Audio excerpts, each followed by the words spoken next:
And this could be really excruciating, especially around loved ones, where my thought was if I could just love them more, they would heal. Of course, it didn't turn out that way.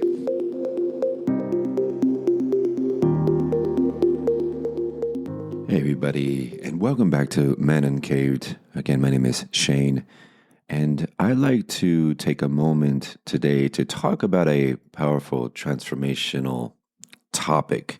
This topic is known as the 3Cs. This actually comes from a program called Al-Anon. Now, I'm going to throw this disclaimer out. A lot of you already know that I come from the world of recovery. I got clean through treatment, and I attended AA meetings to overcome my addictive patterns. Now, I am not a spokesman for AA. I think there are many ways to find our healing, our transformation, AA, NA, any of the anonymized being one of them, including Al-Anon. So I am not here to push anything on anybody. However, there are great teachings within these types of anonymized that can create huge lifestyle changes beyond what we think of addiction, beyond what we think of alcoholism, but just the wider lens of behavior patterns. So I just wanted to put that out there. I'm not here to push one way of healing and transformation. I think it's important for us and our responsibility to understand different ways of healing, and which again makes us a multidimensional person that we can abstract and pull things from different healing modalities. So looking at these 3Cs from Al-Anon, which can be very life-changing, not just for those loved ones struggling with addiction, but anyone that is trying to navigate, again, personal growth, boundaries, and self-care in the face of difficult relationships. So romantic, family, and friends. But if you've ever been in a relationship with someone whose behaviors have been destructive or self-sabotaging, which could be addiction or compulsive behavior patterns or emotional instability, you know how challenging that can be to maintain your own peace of mind amongst this individual. It can feel like you're walking through eggshells, but what if I told you there is actually a different way, a healthier way to navigate these relationships, one that focuses on boundaries, personal growth, and self-care? And so today I want to break those down, these 3Cs of Al-Anon. I didn't cause it, I can't control it, and I can't cure it. And we're going to discuss how they can help you reclaim your power, protect your energy, and foster growth and healing for both yourself and your loved ones. A little quick snapshot, a brief history about Al-Anon. So for those that don't know, I'm just going to give this. Al-Anon is a family group. It was founded in 1951, and this was in a response to the devastating impacts that alcoholism can have on its families and loved ones. Now, this program was originally, it was modeled off of Alcoholics Anonymous, which has been founded a few years earlier, I think 1935, for individuals struggling with addiction, primarily, obviously, alcohol, though these principles apply to any form of addiction or compulsive behavior patterns. And that is my model as well. We have a very limited view sometimes about what addiction is.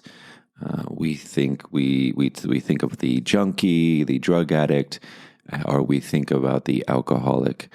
There are also process addictions, which I've spoken about briefly, where we can emotionally try to regulate ourselves when we are dysregulated through distractions, through moving away from discomforts. Again, codependency could be one of them. Sex, love, shopping, gambling, food can be something. There are many different ways to mood alter, but truly one addiction process, and I'll talk about that another time.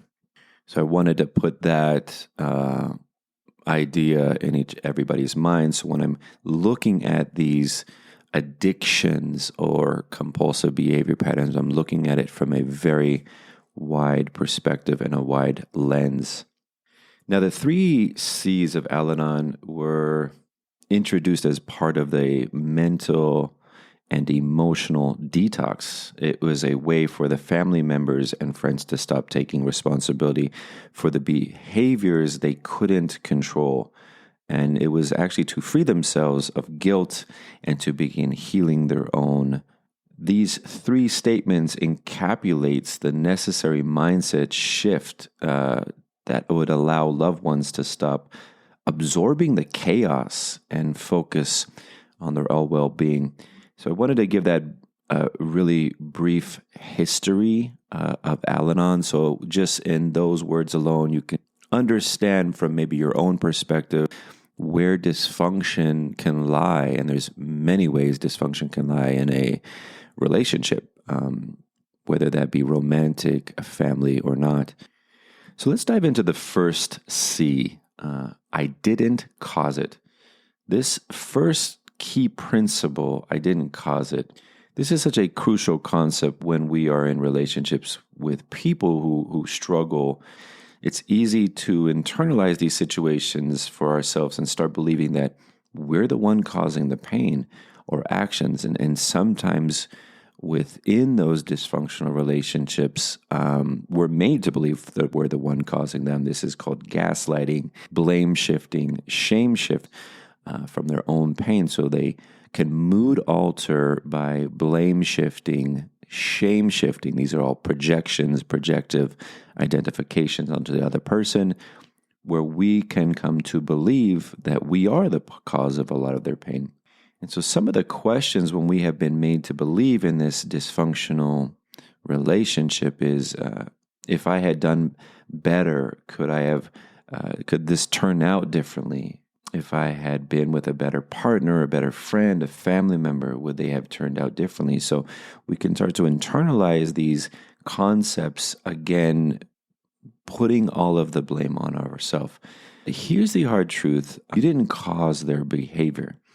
Put another disclaimer on this one too. Now, it's not to say that there is no responsibility for our behaviors. If we ourselves are causing others harm, we need to take that accountability and that responsibility.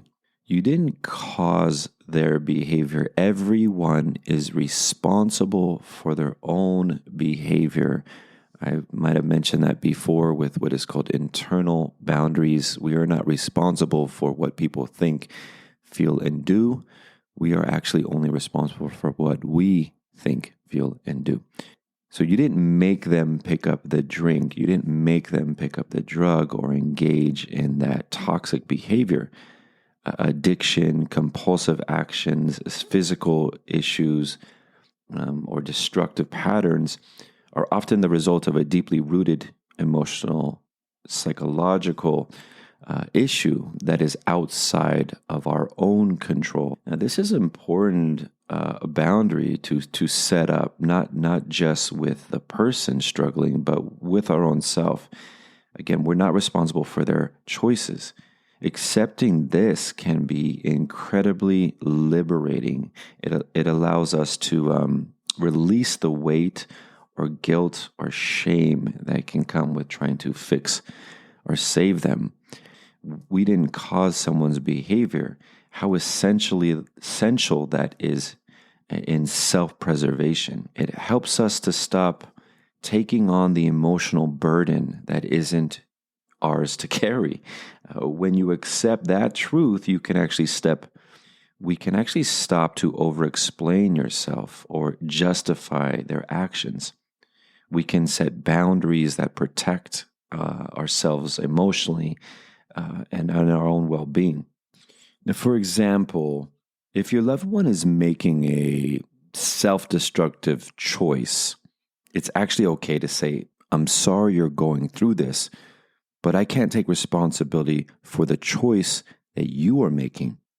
See, we can actually show compassion without taking ownership for their own problems. Now, understanding this is crucial for maintaining a healthy sense of self and emotional peace, that we can disconnect lovingly and with a sense of compassion. So this first C, I did not cause it, really shines a light on you're responsible for your own patterns of behavior. I am responsible for mine, self-preservation, and a sense of boundaries. Now, let's dive into the second C. I can't control it. Now, I can't control it. This is where things can get a little tricky because so many of us, including myself, can feel like we should be able to control or fix our loved ones. This ties into our own deeper rooted psychological, emotional wounds that we are responsible for. This can lead into codependency, early childhood family dynamics. We have taken on a role sometimes where we have been made to believe we are the fixer, the savior, or we have been to believe that if we just do more or do better, we can actually change the situation. But here is some harsh reality. You cannot control their behavior. And we often fall into this trap of trying to manage or fix the situation. We might make excuses for them, or even enable their harmful behaviors out of a misguided desire to protect them or prevent conflict. We might even try to control their actions by nagging, advising, or helping them change. But ultimately, their behaviors is theirs to manage. You cannot control it, no matter how hard you try. Realize that personal growth involves learning to let go of control. You are responsible for your actions only and your responses, not for theirs. This means setting clear boundaries around what is acceptable in your relationship and holding firm to them without guilt. Probably hear the resonance of this. It could lead into early childhood family dynamics, feeling responsible, the need for control, for an unstable environment where we have learned to take on that guilt. For example, you can't control whether your loved one chooses to get help or stop their destructive behavior pattern, but you can control how you respond to their actions. I'll say this one more time. You can't control whether your loved one chooses to get help or stop their destructive behavior patterns, but you can control how you respond to their actions. Why I wanted to say that twice? Because I think that is an important key to understand. And I am also speaking from my own personal experience.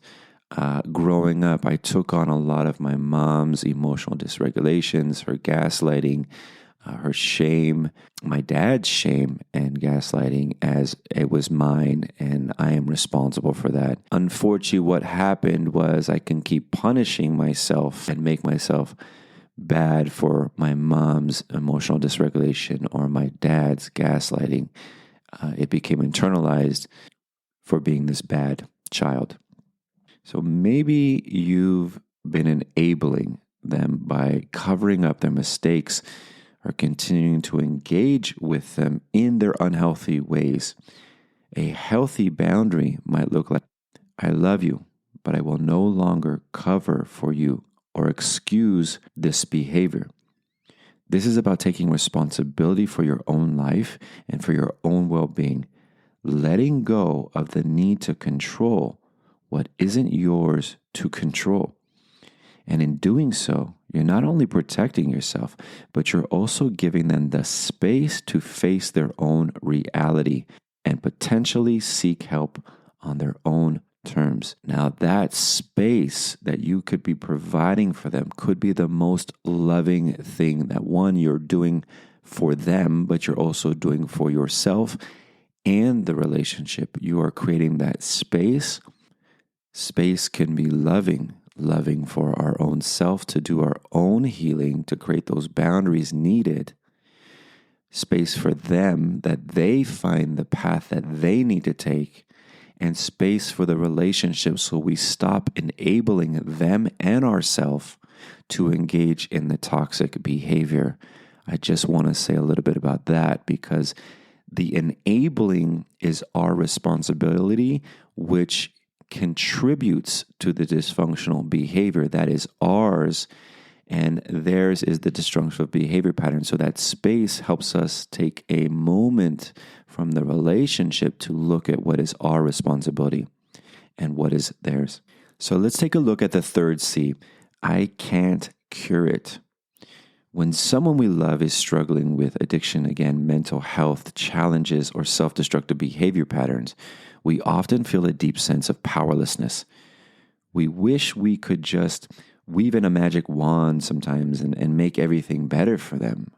And that's understandable. These people we have history with, they're our loved ones.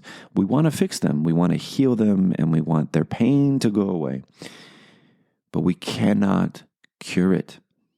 No matter how much you love them, no matter how much you want to help them, to cure them, healing and recovery are deeply personal, and they can't be achieved through force or through someone else's intervention. They have to want to heal and take responsibility for their own journey. And this could be really excruciating, especially around loved ones, where my thought was, if I could just love them more, they would heal. Of course, it didn't turn out that way. And the boundaries and the self-care of this third C is that it's a reminder that your role is not to be their savior. This can be a difficult pill to swallow, again, especially when these people we truly, truly love, especially if we've been in their lives as a caretaker role, or have felt like we need to fix everything. Accepting that you cannot cure them helps you shift your focus back to your own personal journey. As I mentioned before, deep healing work is a personal journey. And when you realize you can't cure the situation, you can actually finally stop using up all your energy trying to change them. And this can distract us from our own journey and what we need to do for ourselves. So this can help us refocus our energy on what we can control. It can help us refocus on our own growth, our own healing, and our well-being. And we can take ourself and become our top priority. A great tool to implement here is to set clear self-care routines that prioritize your mental, emotional, and physical health. This can include like regular activities that nourish you, whether it's exercise, therapy, journaling, meditation, again, spending time with supportive friends, nature. In addition, you can also practice self-compassion and forgiveness for yourself when you slip into these old patterns of caretaking or trying to fix things. Now, let's take a look at how these 3 C's and the impact of them. So these 3 C's, I didn't cause it, I can't control it, and I can't cure it, are so powerful because they put the focus back where it needs to belong, which is on you.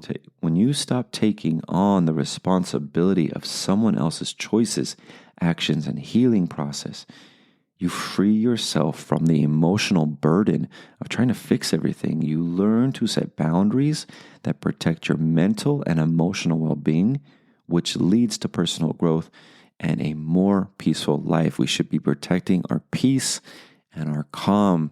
The most valuable currency, our most valuable asset in this life is our time. And these can help you to give your loved ones the space to take responsibility for their own actions and healing. And in doing so, you both can live healthier, more fulfilling lives, whether you're able to change the relationship dynamic or not. So I always say, when we set ourselves free, we also invite our partner, our loved ones, their freedom as well. I know this could be a very challenging thing to have to deal with, especially when it's a loved one that is self-destructing, again, through any type of addictive behavior patterns, emotional instability and dysregulation. And we want to be there for them because we love them. And that is the most beautiful thing. We love them and we care for them. However, we don't have to take it on for them. We don't have to enable it for them. We could be driving them deeper down their addictive behavior patterns. We could be driving them deeper down their emotional regulation skills by not giving them the space to look at themselves. It could be the most loving thing you actually do for somebody is you have to let them go. That could be very challenging. And again, letting them go doesn't necessarily mean you have to end the relationship. We just need to end the enabling behavior patterns. We need to end the chaos for our own well-being. And from that, we can reflect a light back to them, and they could start taking on responsibility for their own well-being. And from that place, we all can heal. I believe the system plays its role where we can all unconsciously be playing in the role of dysfunction. Now, when we take that step back, it is our responsibility to look at our own part and in the chaos, what was happening in that relationship, taking responsibility on our part. Was it underlying codependency? Were we in the shared fantasy thinking this was our mother, our father we could fix? And so doing our own internal work is going to be essential if you're going to create that space. This is Man Uncaved. My name is Shane. I hope you really enjoyed this episode and incorporating maybe some of these 3 C's into your close emotional relationships. Start looking at these patterns and how you can create more freedom for yourself. If you enjoyed this episode, please share it. Again, I ask if you did find something informative and valuable in this episode, please share your words. Let me know what landed for you. It helps me provide great information for people so you can get your own healing. You can heal yourself. You can heal relationships. This is Man Uncaved. We need to come out of hiding.